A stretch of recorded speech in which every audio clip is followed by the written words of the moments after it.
This animation schematically shows how a trench is created. Depending on the soil conditions of the trench area, a maximum depth of 1.25 meters or about 4 feet of soil is dug out, and the first shoring plate positioned in the trench. Then the first corner rail is positioned over the shoring plate guide and lowered in place. The second shoring plate is set into the outer support guide and positioned at exactly 90 degrees to the first shoring plate. The important thing here is that the components have to create a 90-degree angle vertically and horizontally. With the same precision, the second corner rail and the third shoring plate are put in place. It's important that the alignment of the shoring plates must be parallel to one another. Now the pre-installed slide rail shoring frame is threaded into the shoring plate guides. Through excavation and alternate pressing of the plates, rails, and rolling struts, the shoring of the trench finally reaches the right depth.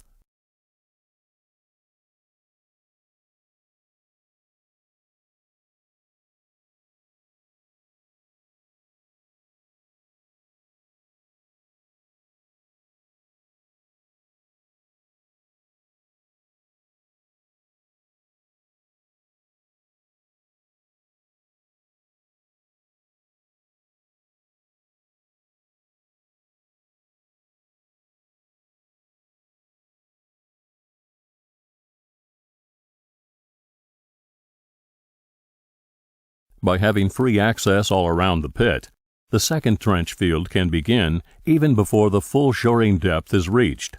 Otherwise, the first field would have to be totally installed to the full depth before proceeding. As with the first field, the pre-excavation is done to a maximum of 1.25 meters.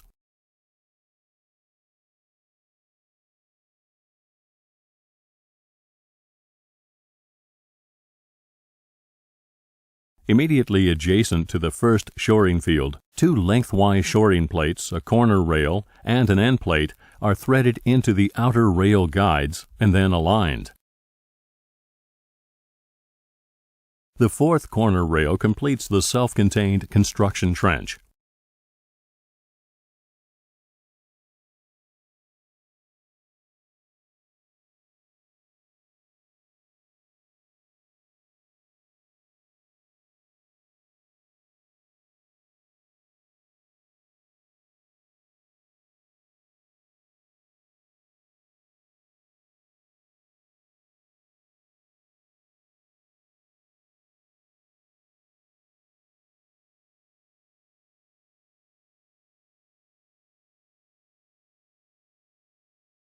Upper edge of the outer shoring plate has reached the top edge of the trench. An extension plate can increase its height or, as presented in the simulation, be installed at the same level of the inner shoring plate for increased support. This is the double slide rail system with rolling struts used in pipeline trenches. Excavation of earth, the lowering of the inner plates, as well as pushing down on the guide rails take place in succession.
and that's all there is to it.